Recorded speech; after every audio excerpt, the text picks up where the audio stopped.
আল্লাহ পাকের দরবারে আরো শুকর আদায় করি যে মহান রব্বুল আলামিন আমাদেরকে এমন নবীর উম্মত করে দুনিয়াতে পাঠিয়েছেন যে নবীজির সামান্য পরিমাণ অপমান আল্লাহ সহ্য করতে পারে না।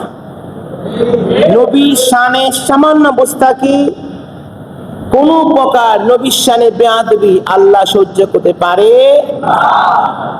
নবী তো অনেক বড়, আমার নবীর উম্মত যেমন যারা ওলি এদের সাথে বেয়াদবি করলে আল্লাহ যুদ্ধ ঘোষণা করেছেন। আল্লাহ পাক তবে শুকর আদায় করি যে আল্লাহ রাব্বুল আলামিন আমার নবী যেমন সেরা, ঠিক নবীজির উপরে সেরা কিতাব নাজিল করেছেন। পড়ি আলহামদুলিল্লাহ।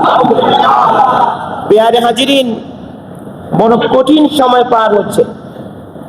আগে নবীর বিরুদ্ধে, কোরআনের বিরুদ্ধে বিদুর্মীরা বলতো, এখন সমক্ষমতার মোহে মানুষ এমন হয়ে গিয়েছে যে মুসলমানদের জবানে নবীর বিরুদ্ধে কথা আসে।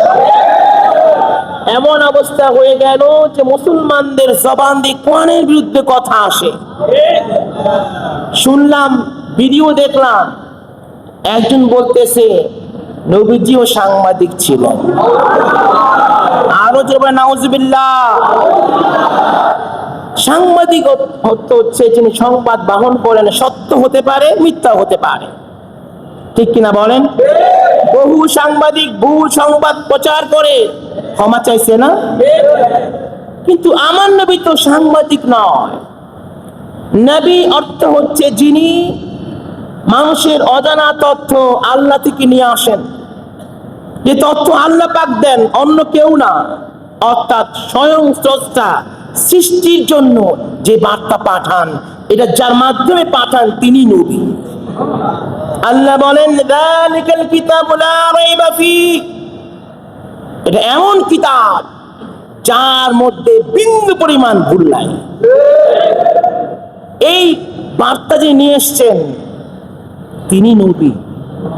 আর নবীদের মধ্যে আমার নবী তো সেরা নবী। কেমন নবী? খলক সে আউলিয়া,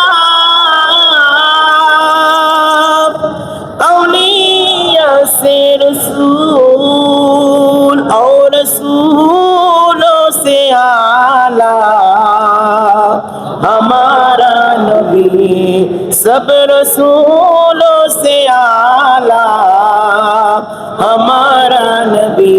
সুবহানাল্লাহ। সৃষ্টির মাঝে ওলিরা উপরে, ওলিদের উপরে নবী, নবীদের উপরে রসুল, আমার নবী তার উপরে। সুবহানাল্লাহ। সেই নবীকে সাংবাদিক বলা অর্থ হচ্ছে দুনিয়ায় যারা সাংবাদিক এদেরকে পাম দেওয়ার জন্য আমার নবীকে নামায় আনছে। নাউজুবিল্লাহ। আহা, কোথায় আছি আমরা? কোথায় আছি? দেখেন প্রিয় হাজিরিন, এগুলো ক্ষমতার মোহে মানুষ অন্ধ হয়ে যায় এবং হতে পারে। এর কারণ হচ্ছে মানুষ যখন ক্ষমতার মোহে পড়ে যায় তখন মনে করে যে ক্ষমতা আমাকে ইজ্জত দেবে, কিন্তু ইজ্জত মালিক কে?